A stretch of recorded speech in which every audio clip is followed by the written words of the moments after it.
Olá, em parceria com a Ativo Web, começa agora o programa Os Consultores. Hoje vamos trabalhar os desafios do empreendedorismo e a gastronomia. Ao meu lado, Heráclito Madeiro e Esther Carvalho. Olá, boa tarde, sejam bem-vindos a mais um programa Os Consultores. Boa tarde, Esther. Seja bem-vinda. Boa tarde, Heráclito. Boa tarde, Rinaldo. Boa tarde. Primeiro, eu gostaria de agradecer o convite de estar aqui, né, e poder compartilhar um pouco das nossas conversas sobre a gastronomia e empreendedorismo. Esther Carvalho, gente, ela é, além de empreendedora, também é coordenadora de um grande curso de gastronomia aqui da nossa cidade e da região Nordeste. Por que não dizer um dos maiores cursos de gastronomia da região Nordeste? Premiado internacionalmente também. Isso. Né, na Rede Laureate. Fala um pouquinho de quem é Esther e do que você capitaneia hoje, não só aqui na nossa região, como também os referenciais fora do país. Para começar, eu acho que é interessante dizer que eu sou mestre em administração, porque eu não enxergo a gastronomia sem o empreendedorismo, sem pensar na gastronomia como negócio, seja um negócio de uma profissão que você trace e trabalhe para o futuro, ou seja como um negócio próprio, não é? Então, eu resolvi fazer o mestrado em administração para me aprofundar mais e conhecer mais ainda a gastronomia como negócio. Segundo, em gastronomia mesmo, minha formação não é aqui, eu sou formada pela Embi Morumbi, em São Paulo, e lá, durante o meu curso, eu tive a oportunidade de trabalhar e estagiar com grandes chefes, como o chefe Rogério Shimura, como o chefe Rafael Barros, e também com o grande chefe Alex Atala, que é uma referência da gastronomia nacional. Né, hoje uma grande referência, né? Quem não conhece o Atala, né? Exatamente, não só no Brasil, mas no mundo inteiro. Inclusive, o mundo passou a conhecer a gastronomia brasileira através do chefe Alex Atala. Além disso, eu também tive a oportunidade de trabalhar, estagiar, estudar fora, na Itália, também já fiz cursos na Espanha, e isso vai dando a gente também uma visão maior do mundo da gastronomia, que não se restringe só à do Brasil.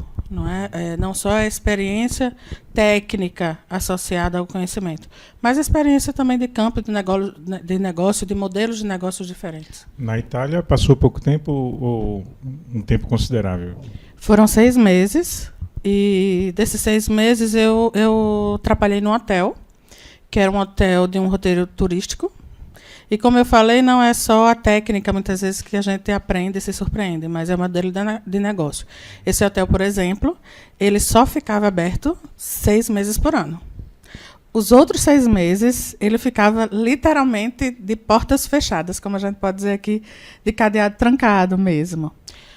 Por quê? Porque lá é uma área turística, e durante o período que o hotel estava fechado, os funcionários eles continuavam com vínculo com a empresa, mas era como se eles fossem remunerados como mais ou menos o que seria para a gente o valor do salário mínimo. E quando o hotel ele estava no seu pleno funcionamento, os funcionários voltavam a receber o seu salário normal, mas a gente também trabalhava muito, né? Então, era uma carga horária superior a 8 horas diárias, com certeza. Né? Então, e com direito a uma folga. De certa forma, isso é um modelo de negócio, né? Sim. Né? Adaptado à região, adaptado às necessidades da própria região. Exatamente. E aí, quando eu digo que a gente não tem experiência só técnica, de conhecimento técnico, mas de modelo de negócio também, de opções diferenciadas. Agora, eu fiquei curioso só com uma coisa. Você disse que passou pela Itália e pela Espanha. Tem diferença na gastronomia mesmo? Bastante. Eu ouso até dizer, Rinaldo, porque vocês sabem que eu não sou aqui da Paraíba, eu sou do Rio Grande do Norte. Nós somos vizinhos. E vocês não têm noção do quanto de diferenças, inclusive, entre nós existe na nossa gastronomia. Então, sim, existe, principalmente nesses países do velho mundo, eles têm gastronomias muito próprias. Existe, sim, uma identidade em comum, porque a maioria desses países sofreu as mesmas invasões, as mesmas colonizações, com raras exceções. Existe, sim, um traço comum, mas é impossível, por exemplo, você falar na Espanha não falar das tapas espanholas, né? E é impossível você falar na Itália e não falar nas pastas, nas massas italianas. Então, até a forma de se alimentar é diferente.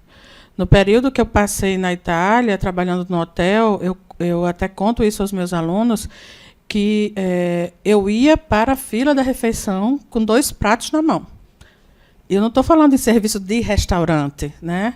Eu estou dizendo que é assim que, diariamente, o italiano ele se alimenta. Ele leva 2 pratos, no primeiro prato ele serve ou o risoto ou a massa, e no segundo prato ele serve a proteína e o que eles chamam de contornos, que são os acompanhamentos. Uma salada, uma batata, eles comem muita batata de todas as suas versões, ou uma berinjela refogada, enfim, né? É cultural.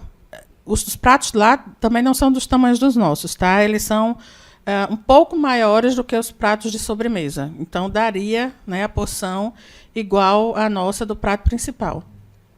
E o povo brasileiro é o único povo do mundo que come tudo misturado no mesmo prato.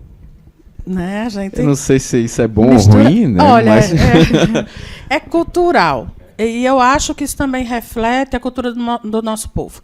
Essa mistura de povos e colonizações que vieram para o Nordeste, para o Sul, para o Sudeste. Então, nós somos um povo que a nossa alimentação reflete essa cultura. E me permita a brincadeira, né? Tem determinadas criaturas que não só tem um prato térreo, tem um prato primeiro andar, né? Primeiro, prato segundo, terceiro. Prato gigantesco. Exatamente. Mas Bom, Esther, entrando agora na nossa gastronomia, eu queria começar te perguntando a respeito como é que está o mercado, do seu ponto de vista, gastronômico para a nossa região Nordeste, no sentido de o turista, ele é bem atendido, é bem acolhido, ele sai satisfeito quando ele vem para cá? Eu acho que eu posso dividir essa sua pergunta em 2 momentos e finalizar juntando as duas. Na verdade, não só o Nordeste, mas a gastronomia brasileira vem mudando muito ao longo dos anos. Não é à toa que a gente tem hoje tanta oferta de cursos superiores na área de gastronomia. E de pós-graduação. E de pós-graduação também. Não é? Isso é o reflexo que o mercado está precisando de mão de obra qualificada. A gastronomia no Brasil nunca foi vista, até alguns anos atrás, ela nunca foi vista como algo realmente importante. E essa profissionalização, muito, inclusive, do olhar que o turista trouxe para o Brasil, fez com que a gente valorizasse a nossa própria gastronomia. Porque quando o italiano vem para cá, ou quando o francês vem para cá, ou quando o espanhol vem para cá, ele não vem para comer a comida dele. Ele vem para comer a nossa comida. Ele vem para comer uma feijoada, ele vem para comer um rubacão, ele vem para comer um pouco da representatividade da nossa cultura. E, aos poucos, o Brasil foi entendendo isso, porque, na Europa, essa valorização da comida, dos processos de produção dos alimentos, eles já são super valorizados. É tanto que quem decide trabalhar com gastronomia, trabalhar com alimento, bebidas, já começa muito cedo. A partir dos 14 anos, já são aceitos estagiários em todos os restaurantes, para eles começarem já a exercer essa profissão, né? E levar ela realmente a sério. Aqui no Brasil era o contrário. Aqui no Brasil era assim: se você não presta para fazer nada, vá para a cozinha, ajudar na cozinha. Então, a forma com que o olhar para a profissão de quem trabalha com alimento foi dado ao Brasil foi completamente diferente do que é dado na Europa. Essa visão, graças a Deus, ela vem mudando, não é? E aqui no Nordeste, em particular, está acontecendo um movimento de valorização maior da nossa gastronomia, porque a gastronomia, inclusive, do Sudeste, ela é muito misturada pela influência de outros países, como a gente já falou aqui, inclusive Japão, não é? E das próprias regiões do Brasil, né? Isso, de todas as regiões do Brasil. Aqui no Nordeste, a gente tem uma gastronomia muito própria. E aí nós temos 2 pontos maiores de destaque, que um é a Bahia, que tem uma gastronomia completamente peculiar, e a de Pernambuco, também, que se aponta como uma gastronomia um pouco mais diferente do que as outras regiões, os outros estados da região brasileira. Mas eu vou mais além. Há estudiosos que dizem que a verdadeira gastronomia brasileira ela se encontra no norte do país. Porque, como os índios eles eram muito ariscos, muito agressivos, eles não permitiram a colonização do norte do país. Então, foi a gastronomia que ela menos sofreu influência. E ela Preservou. Exatamente. Né? Ela ficou mais preservada. E hoje, até hoje, a alimentação do povo do norte do Brasil é uma alimentação muito própria, muito singular, que até para nós que não somos de lá, é uma gastronomia diferenciada, não é verdade? E muitas vezes nós nem conhecemos. Se você não estuda sobre o assunto, se você não conhece, você não identifica. Né? É realmente bem diferente. Os peixes da região são muito diferentes. Você tem razão nisso. Minha sogra é de Belém do Pará.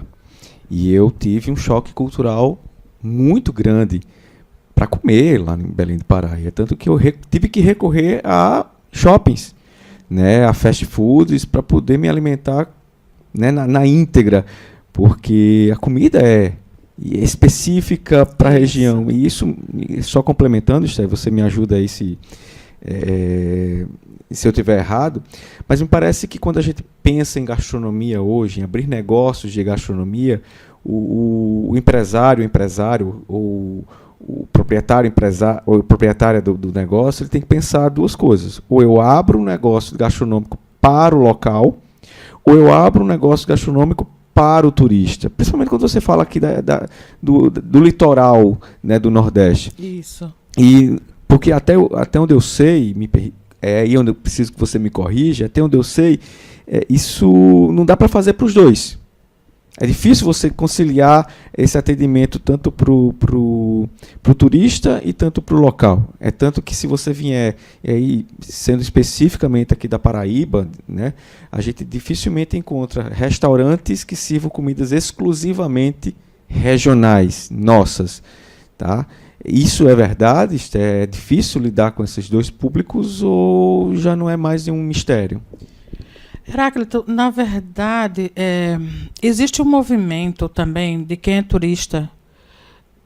Lógico, quem vem de fora, muitas vezes com pouco tempo, de querer conhecer os pontos turísticos que já são, né, mais divulgados, a gastronomia que é mais divulgada, mas também existe um movimento de pessoas, e cada vez eu escuto mais ouvir falar sobre isso, que não querem o roteiro turístico, que procuram, inclusive, pessoas do local e dizem: me diga para onde você vai, onde você come, né? Qual é o seu roteiro, o que é que você faz no seu dia a dia na sua cidade. Até porque aí sim você passa a viver e a vivenciar, mas isso também exige mais tempo. Então, o turismo nativo, exatamente, né? Você vem para a cidade viver a experiência do morador da cidade. Exatamente. Então, são dois tipos de turismo diferentes, que atendem a situações diferentes. Em ambos, eu me lembrei agora que, recentemente, eu estive em São Paulo com 2 colegas que não conheciam ainda São Paulo. E foi nítido para os dois a diferença no serviço e no atendimento. E eu não estou falando aqui em restaurantes que eram para turista. A gente foi para negócios e nós não fomos especificamente para pontos turísticos em São Paulo. Enfim, não fizemos um roteiro gastronômico voltado para isso. E é incrível como as pessoas sentem a diferença, seja para o turista ou não. Nós ainda temos muito o que aprender com relação ao atendimento. Não é à toa que, recentemente, a Prefeitura de João Pessoa nos procurou para desenvolver um modelo de cardápio eletrônico que fosse bilíngue, na verdade, além do português, em espanhol e em inglês, que o próprio cliente ele possa pegar um tablet, acessar o cardápio e fazer seu próprio pedido. Porque nas pesquisas, inclusive locais, o que mais o cliente ele reclama, e eu ouso dizer que não é uma realidade só nossa, é uma realidade do Nordeste, é do atendimento. O nosso atendimento ainda é muito doméstico, eu diria assim, caseiro. E nós temos que crescer muito e nos profissionalizar ainda muito no sistema de serviço. Com relação a serviço, eu vou até compartilhar com vocês, eu acho que, não sei se eu já comentei com o Heráclito, mas eu vivenciei algo muito singular. Num restaurante, a mesa cheia, né? E o garçom aqui ao lado, esperando que eu olhasse o cardápio e fizesse o pedido. A nossa mesa estava no centro do restaurante e também o restaurante bem movimentado. Então eu identifiquei o meu pedido e apontei para ele, segurando o cardápio, apontei para ele o número, qual era, e voltei a conversar. Gentilmente, esse garçom ao lado falou em viva voz a seguinte frase. Vou afastar o microfone um pouquinho. O mais barato é... Ou seja, eu acho que ele queria avisar ao cara da cozinha qual era o prato que eu queria. Ou seja, tem noção um cidadão desse? Como é que um restaurante à beira-mar faz algo parecido com isso? Essa é uma das pérolas, né, que a gente, de tantas outras, esse é um exemplo que a gente ouve muito falar em relação a serviço. Eu estou falando em São Paulo porque foi minha experiência mais recente, mas você sente que você entrando, mesmo com a roupa simples ou com a roupa mais elegante, você é atendido igual, a prestação de serviço ela é feita independentemente de qualquer pré-julgamento da sua pessoa, né? E da forma mais profissional possível, da forma mais elegante e discreta possível, não é? Então, ali se entende, sim, o cliente como a peça principal daquele serviço, daquela estrutura, inclusive, daquele negócio. Que é uma coisa, às vezes, que a gente tem dificuldade de identificar, não é assim? De entender que nós estamos ali para atender uma necessidade. A gastronomia, sempre que eu vou falar dela, eu digo que não adianta a gente esquecer que ela está dentro de uma área maior chamada de hospitalidade, que é a arte do bem servir, não é? E é essa a função de quem entra dentro da área de gastronomia. Tanto que é outra coisa que eu também digo aos meus alunos, e logo os que vão chegando, eu digo logo, e aí, estão preparados para não ter mais final de semana, nem feriado, nem dia santo? Porque, na verdade, quando todo mundo, inclusive sua família, estiver se divertindo, você vai estar trabalhando. E quando todo mundo estiver trabalhando, você vai estar se divertindo. É uma realidade da nossa profissão. Eu comparo muito a gastronomia como um modelo pleno de negócio. Tá? Eu falo desde da escolha dos insumos, da preparação do cardápio, da montagem de um cardápio, da pesagem, como é que vocês da partição, como é que vocês separam os alimentos, o mise en place, do atendimento, da localização dos pratos, dos talheres, da limpeza do garçom, sabe, do trato do garçom com o cliente, do prazo do produto ao chegar na mesa, da qualidade do produto. Isso é gerencial. Sabe? Isso é um negócio que começa, que é processado, que é entregue ao cliente. E vou além, Esther. Quando você diz assim, eu vou comer no restaurante, eu vou comprar um prato. Na verdade, você não vai comprar um prato e comer um prato. Você vai usufruir de um prazer que é proporcionado não só pela degustação, mas também pelo ambiente, pelo atendimento, pelo preço. É um serviço. É um serviço de alimentação. Não é assim? Tanto que eu acho que a gente estava aqui um pouquinho antes do programa começar falando sobre food truck. E eu vou até me adiantar um pouco na nossa conversa. Já posso adiantar, né? Vocês estavam me perguntando sobre food trucks, eu achava que era um modismo, né? E aí, Rinaldo estava até falando de alguns trailers que tem aqui na cidade, não sei se era Heráclito que estava falando. Eu sou da época de a gente ter de trailers na cidade. Os trailers eram pontos fixos que ficavam em ruas movimentadas, o proprietário chegava no horário do atendimento, fechava e ali ficava. Essa é a ideia que eu tenho, e aí eu me corrija se eu estiver enganado, que esses seriam os primórdios do food truck? Existe uma diferença muito sutil entre o food truck e os trailers, que ainda hoje existem, que eu acho que o brasileiro ainda não percebeu. Quando a gente vai num serviço de alimentação, num restaurante, a gente não está comprando somente o alimento, a gente está comprando o serviço como todo. Num trailer, não. Não no food truck, não. Não, por exemplo, nos Estados Unidos, onde ele surgiu. Ali você está vendendo somente o alimento. É tanto que os food trucks eles param em certas localizações, você pega o seu alimento e você vai embora. Ou então arranja, tem ali uma calçadinha, você senta, um batentinho, você senta e você se alimenta. Aqui no Brasil, a nossa cultura está muito associada ao alimento à questão do serviço. Então, aqui o que aconteceu? Os food trucks tiveram que colocar mesinhas, cadeirinhas. Aí, no que se colocou mesinha e cadeirinha, o cliente já acha que tem que ter um garçom que vai lá pegar o pedido, que vai lá servir, que vai lá limpar a mesa. E o que no food truck, nada disso existe. O conceito em si conceito não passa por isso. Não passa por isso. E o trailer tem esse conceito ainda de serviço. Por mais modesto que seja, mas todo trailer tem seu banquinho, sua cadeirinha para você pegar, né? Tem o rapaz, normalmente, que é algum familiar de quem está lá à frente da cozinha do trailer, que vai lá, algum familiar vai lá, pega o seu pedido, e o conceito de food truck é completamente diferente. É tanto que aqui no Brasil teve que haver uma adaptação. Os food trucks eles saíram, a grande maioria, das ruas e se aglomeraram em algumas localidades para criar uma infraestrutura de serviço. Então, aqui nós temos os food parks, que tem banheiros, que os food trucks, que, né, aí não existe esse serviço de banheiro, de mesinhas, enfim, de toda a infraestrutura de apoio, de suporte, porque as pessoas que, inclusive, eu conheço alguns amigos meus que tinham food truck e diziam, se a gente não presta o serviço aqui no Brasil, o cliente ele fica com raiva, e ele é capaz de não voltar. Então, realmente, teve toda uma diferenciação do food truck. Tem toda a diferenciação do conceito de food truck para o nosso trailer, associado a serviço. E isso, para mim, é novidade. Quer dizer, a ideia que a gente tem, pelo menos o que a gente associa, é essa que você está me dizendo. É de ter uma infraestrutura agregada ao produto. E você falou de banheiros, de mesas, mas tem uns que tem até coberta.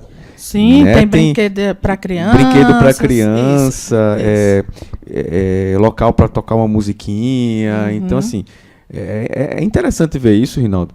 E aí, tocando num assunto que eu acho que é pertinente para o momento, e puxando realmente para esse lado empreendedor, a gente percebe que o mundo gastronômico, como um todo, não apenas restaurantes, mas também bares, petiscarias, tudo que vem agregado, hoje é o maior representante do empreendedorismo no Brasil.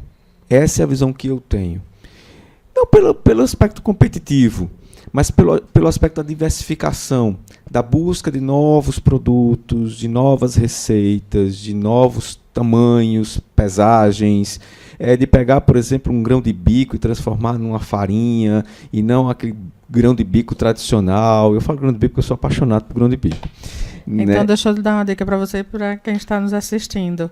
Na Espanha, eu aprendi a empanar tudo com grão de bico. Então, ao invés de empanar com a nossa farinha de trigo tradicional, empana com grão de bico, depois vocês me contam. Pois é, você sabe da minha paixão por grão de bico.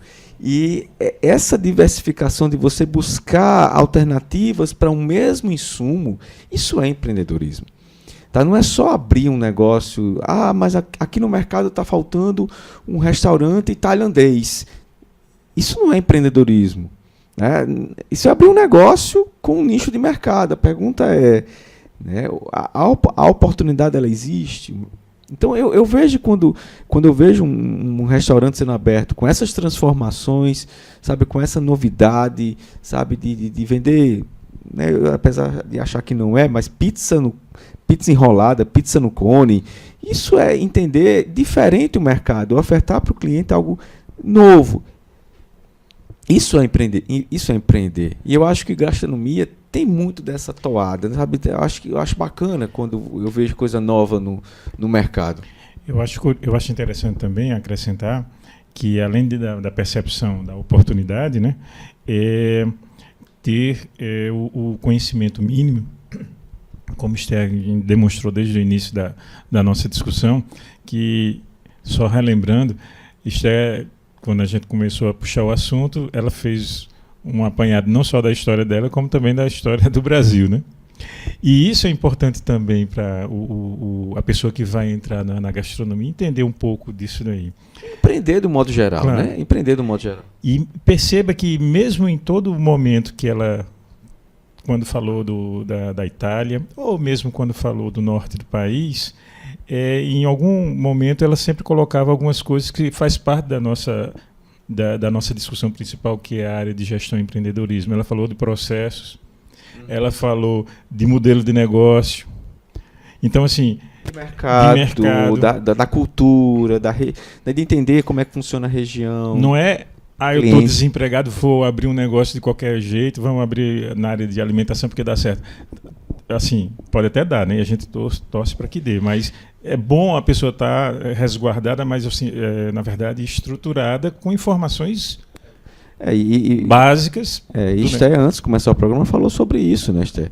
De você pegar uma rescisão, um FGTS e achar porque a esposa cozinha muito bem ou porque você faz um salgadinho interessante que você pode ou tem condições de abrir um negócio. Deixa eu só acrescentar mais uma coisa, Esther, já que antes de você falar. Você comentou aí a diferença do food truck nacional para o americano, né? Aqui as pessoas, além do alimento, queriam também o serviço, né? E aí é bom os nossos ouvintes lembrarem também o seguinte, que a legislação interfere muitas vezes, obviamente, e aí às vezes a pessoa monta um negócio na área da gastronomia para um quiosque, e aí aquela coisa começa a criar corpo e ele vai para uma sala fechada, um ambiente fechado, né, para transformar numa pequena loja.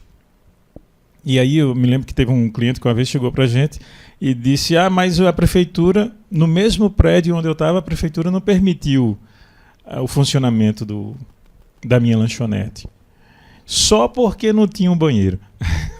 Aí é que vem agora a questão dos entraves administrativos. Enquanto quiosque, a vigilância sanitária não tinha nenhum impedimento à falta de um banheiro, mas naquele momento que ele criou corpo e foi para um ambiente fechado, aí já a vigilância já vai exigir. Exige isso. Então, a turma de gastronomia, a turma que eu digo assim, as pessoas que vão enveredar nessa área, também tem que entender essa parte de administração, porque cada caso é um caso. O food truck, o quiosque, a lanchonete, o bar, o restaurante. Até pensar em saídas de emergência tem que se pensar nesses casos. Fortemente, a legislação, inclusive a legislação brasileira em relação aos serviços de alimentação é uma das mais severas, não é? Eu posso até usar esse termo. E aí, se a gente tem um outro assunto se a gente for tratar disso, vira um outro programa, porque inclusive a questão dessa legislação ela ser tão feroz que ela, inclusive, está matando um pouco da nossa cultura de fabricação, por exemplo, de queijos. O modo de preparo do queijo de manteiga, por conta das exigências da legislação, tem mudado muito. Isso tem descaracterizado o nosso produto, então, não só do queijo, mas de vários outros produtos. Então, eu não vou entrar nessa seara, porque é uma seara que, se a gente for entrar nesse, né, enfim... outros programas, eu acho que, inclusive, teriam que ter outras pessoas até que sejam mais conhecedoras da legislação para poder falar mais sobre esse assunto. Não é? Mas, sim, e não só, Rinaldo, da legislação, mas acredito que uma das coisas também que fez com que os food trucks saíssem das ruas é a questão de segurança. Nós temos hoje um sério problema de segurança pública. E isso impacta todo e qualquer negócio, principalmente os negócios que ficam, normalmente até mais tarde, abertos, né? e expostos a qualquer tipo de temeridade. Então, nós temos muita coisa que envolve qualquer tipo de serviço de alimentação. Eu vou retomar o assunto antes da conexão com o Rinaldo, dessa história do pequenininho, tá? A gente não quer, obviamente, aqui inibir, né, a criação desses pequenos negócios, que eu acho que é a mola mestra para muita coisa hoje, são os pequenos negócios, as pequenas iniciativas que no futuro poderão gerar grandes resultados. A gente tem casos, inclusive aqui na Paraíba, no Rio Grande do Norte, em Pernambuco, de empreendedores que começaram vendendo dentro do ônibus, né, ou dentro de repartições públicas, e hoje hoje é referência na gastronomia dentro da sua região. Mas tomando esse assunto, precisa se especializar, né, Esther? Não adianta querer vender salgadinho, vender bolo e fazer para a família ou fazer para os amigos mais próximos. Eu acho que se quiser pensar num negócio, tem que se especializar, tem que ter conhecimento para poder ficar competitivo. Então, não é só para quem quer abrir um grande restaurante, mas também para quem quer começar hoje a fazer bolo caseiro, fazer salgadinho, e hoje nessas novas tendências, né, da gastronomia. Então, hoje, se eu tivesse que perguntar, Esther, por onde é que a gente começa? Né? É com dinheiro ou é com conhecimento? Primeiro, antes de responder a sua pergunta, eu gostaria só de complementar, falando sobre os pequenos que começam micro e, na verdade, muitas vezes começam por uma necessidade de se manter, porque nós temos uma realidade de economia aqui no Brasil extremamente oscilante. E já te interrompendo, foi um dos primeiros programas da gente. As pessoas empreendem por quê? Por necessidade ou por oportunidade? Por oportunidade, né? Isso. Então, eu tiro o chapéu para muitas pessoas que, de repente, se veem sem nenhuma alternativa e arregaçam as mangas e dizem, vamos lá, eu tenho que trabalhar, eu tenho minha força de trabalho e eu vou fazer e vou gerar renda para mim, para minha família, que seja, com uma torta que eu sei fazer e todo mundo elogia, enfim. E faz disso um meio de sobrevivência. Quando deixa de ser um meio de sobrevivência e passa assim a se olhar para aquela torta ou para aquele salgado, para aquele doce, tá dando certo, então eu vou ter meu negócio. Aí você já muda de situação.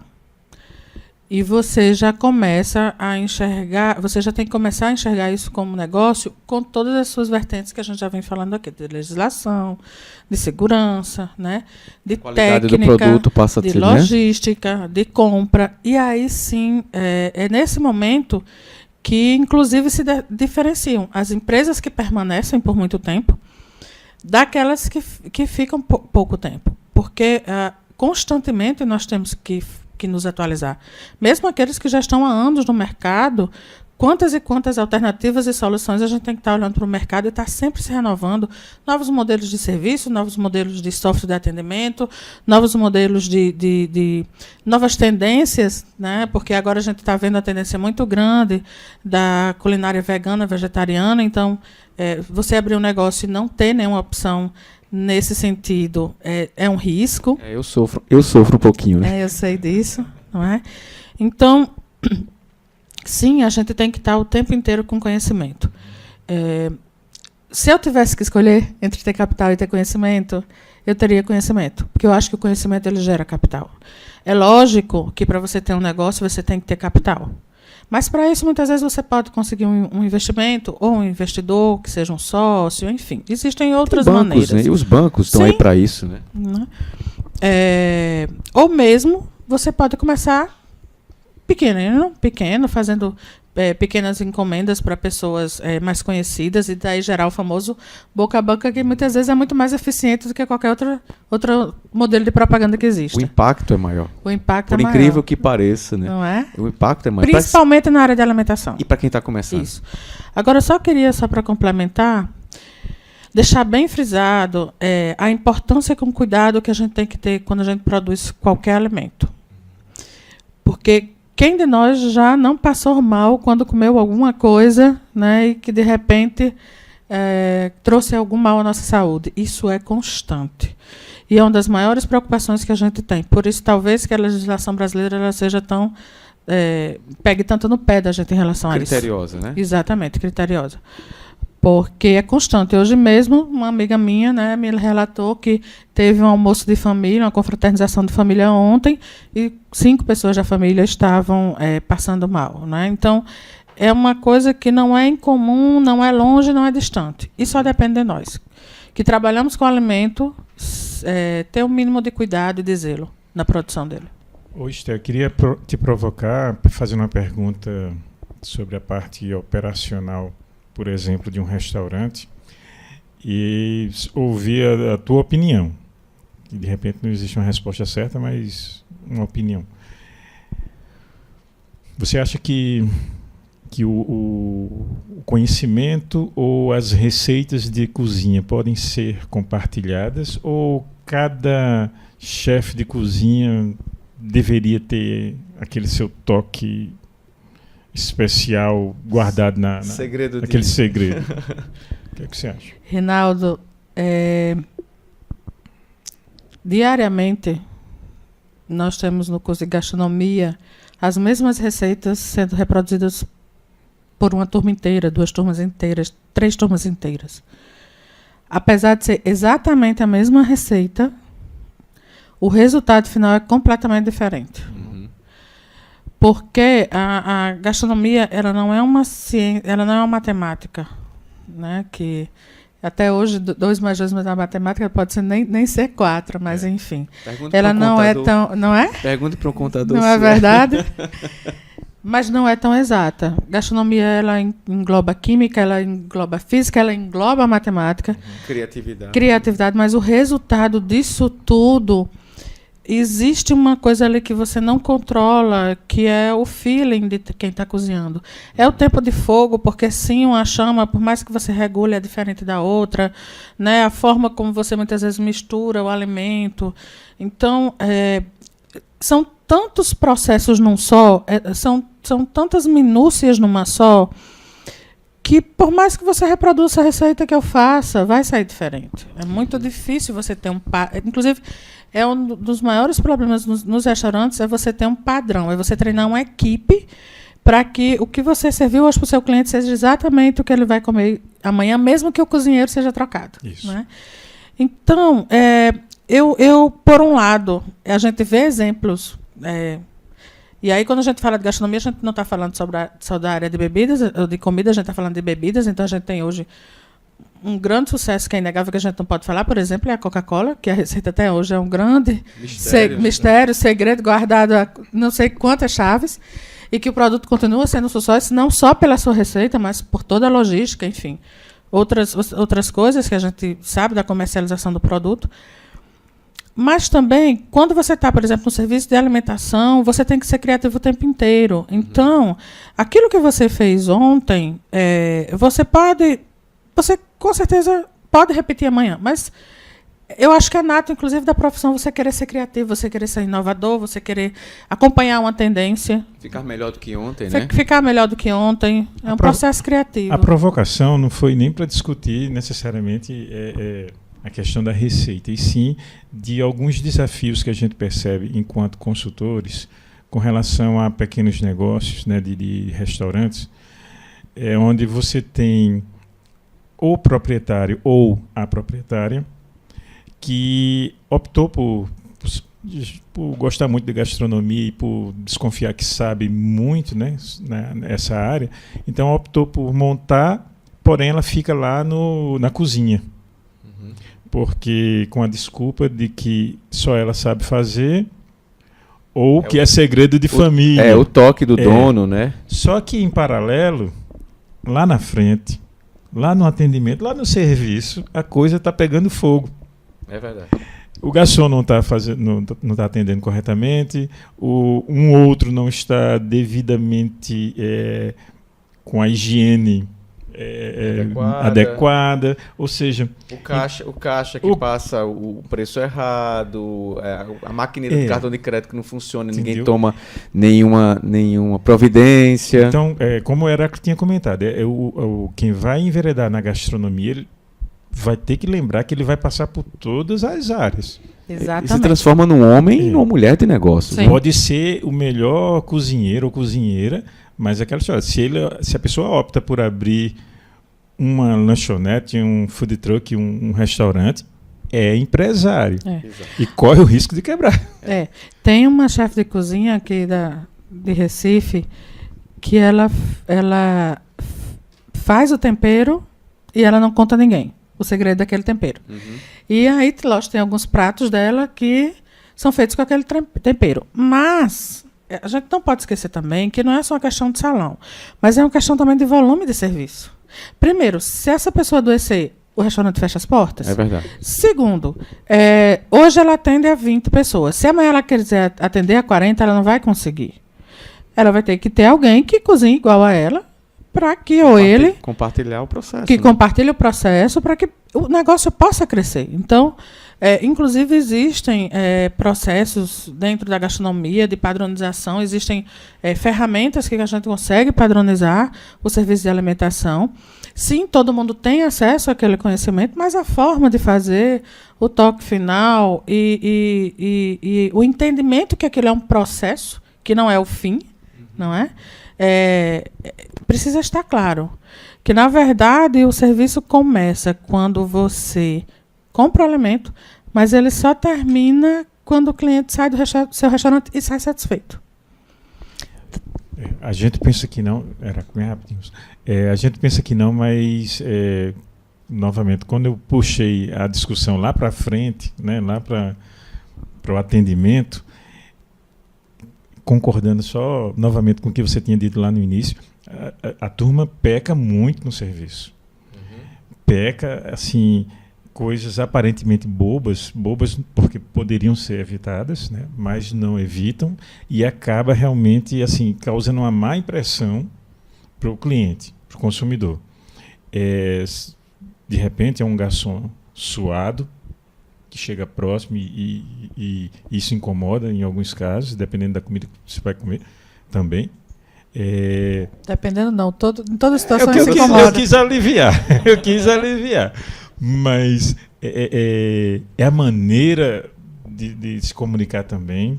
Assim, tem algumas coisas que por mais simples, né, numa discussão como essa, que possa ser, né, alguns colegas podem dizer assim, mas pode trabalhar outras coisas mais importantes. Sim, mas tem coisas básicas que não deveriam ser discutidas se tivessem feito, né, corretamente, se tivessem sido feitas corretamente. Então, assim, tem umas bobagens que realmente é imperdoável em alguns estabelecimentos gastronômicos. E acabam comprometendo todo o projeto do negócio. Claro.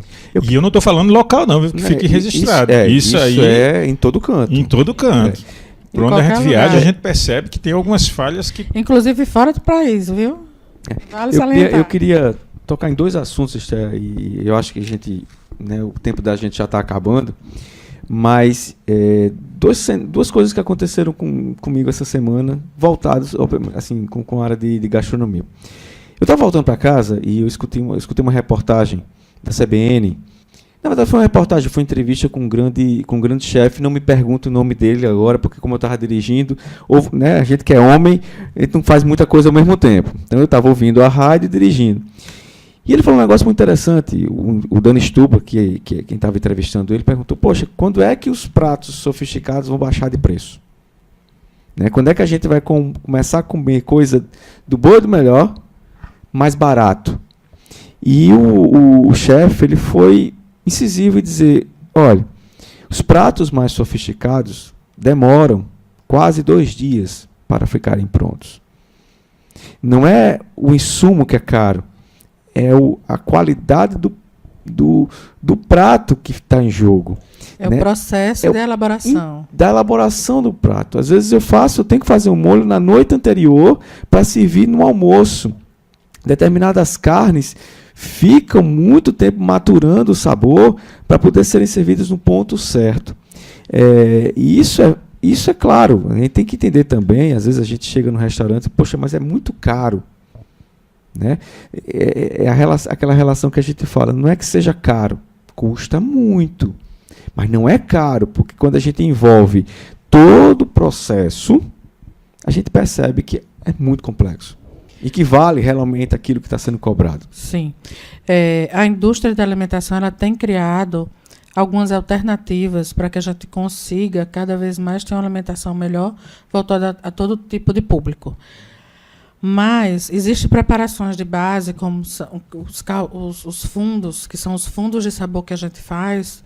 Tem fundos que levam 8 horas para serem produzidas, 6 horas no fogo. Então, o gás, por exemplo, no preço que está hoje, se você deixar um fogão ligado 8 horas para preparar uma única panela, assim, uma preparação que ainda é a base da base da base do prato, que ali você ainda vai colocar muita coisa, por aí você tem uma noção de valor. Não é? Então, sim, os restaurantes mais sofisticados, eles são mais sofisticados, não só porque eles oferecem ingredientes caros, e é bom deixar isso muito bem claro. Tá? Mas porque os processos que envolvem a elaboração daquele prato, para que o alimento tenha aquela potência de sabor, aquela textura, e que surpreenda o nosso paladar, são complexos. E isso precisa de um tempo para ser produzido. Fora o conhecimento do chefe, toda a técnica, toda a habilidade, que também será inserido no preço do produto. Exatamente, todo o serviço, a localização. E isso a gente também tem que se lembrar. Uma coisa alugada numa certa localização tem um preço, um imóvel, em outro lugar da cidade já tem outro valor. Então, são vários critérios que têm que ser levados em considerações para chegar nesse valor final do produto. E deixa eu concluir, Rinaldo. O outro caso, é muito rapidinho. Eu estava dando aula essa semana passada, desculpa, e um dos meus alunos chegou e disse: Heráclito, minha esposa ela faz bolos e salgadinhos, mas ela não sabe negociar. Ela não sabe chegar para o cliente, porque ela fornece para uma escola, ela não sabe negociar, e sou eu quem tenho que fazer isso. E aí uma dica para você que hoje está começando, está querendo abrir um negócio, se você não domina essa área, né, se alia a alguém que possa te ajudar nesse ponto, né, alguém mais experiente, que entenda um pouco de negociação, de preço, de formação de preço, ou até mesmo uma consultoria que possa lhe ajudar, se você quiser algo maior, para poder deixar você no melhor caminho e aí você executar da melhor forma possível. Sim, é tanto que muita gente me pergunta: por que eu devo fazer um curso superior de gastronomia? Porque a maioria dos cursos de nível médio vão lhe ensinar técnica. Mas no curso superior você vai ter essa noção de cultura, de legislação, de negócio, de gestão associada à gastronomia. Porque eu digo aos meus alunos: vocês estão aqui, vieram só se divertir ou vieram aqui para ganhar dinheiro? Porque são duas situações completamente diferentes. Não é? E para você aprender a ganhar dinheiro, você tem que saber gerir seu negócio, você tem que saber gerir estoque, você tem que saber gerir processo, você tem que saber gerir vendas. E isso tudo faz parte da formação superior de um profissional da área. Pois é. E para finalizar, não querendo interromper isso, mas por conta do nosso horário. A conversa está tão boa que eu acho que a gente vai seguir aqui 1 hora e meia. Pois é, mas era justamente isso. E Esté já tinha adiantado lá atrás, né, que tem determinados pontos, se a gente for tocar, a gente vai se embora, né, Esté? Isso aí são outros mas, programas. Mesmo assim, que fique registrado que 40 minutos, 50 minutos, realmente não é tempo para a gente discutir tudo, porque ainda faltava, né, a gente, se tivesse tempo, discutir sobre essa questão da gestão financeira, como você mesmo adiantou ainda agora. Por que não um próximo programa? Pois é. Sim, vai ser um prazer. A gestão financeira, porque uma coisa é saber cozinhar, outra coisa é saber gerir o seu negócio, e ainda questão da acessibilidade, um dos pontos hoje em dia para se discutir e bastante oferecer essa acessibilidade para todos os clientes, né? Não é só para o cliente convencional, mas, né, diferentes públicos que possam vir surgir. Sim. Ou seja, tudo isso vai estar também no universo da gastronomia, né? Ou seja, não falta tema, não falta mercado também, né, Esté? Não falta. Graças a Deus a gastronomia ela vem crescendo muito no Brasil. É o reconhecimento, finalmente é uma profissão. Não é? E é um gestor que trabalha de uma maneira diferente, né? Trabalha com hospitalidade, trabalha com bem receber. E não é à toa que a gente está tendo tanta notoriedade, tantos programas na televisão abordando esse assunto. E eu digo, isso também daria um outro programa, viu? Porque isso aí já é uma mudança de hábito da nossa cultura, da forma como, inclusive, a dinâmica da nossa vida ela se coloca. Uhum. Então, isso deu abertura também para a profissão de gastronomia ela crescer. Agradeço a sua participação conosco. O programa está terminando agora, mas a casa fica de portas abertas para você, né, na condição de coordenadora de curso de gastronomia, como também de empreendedora. Receba o nosso abraço, o nosso carinho, muito obrigado e volte sempre. Você fica, muito obrigado e até o próximo programa. Esté? Muito obrigada a vocês, foi uma tarde maravilhosa aqui poder papear com vocês sobre a gastronomia e sempre que precisar pode me chamar que eu estarei aqui com vocês. Até logo.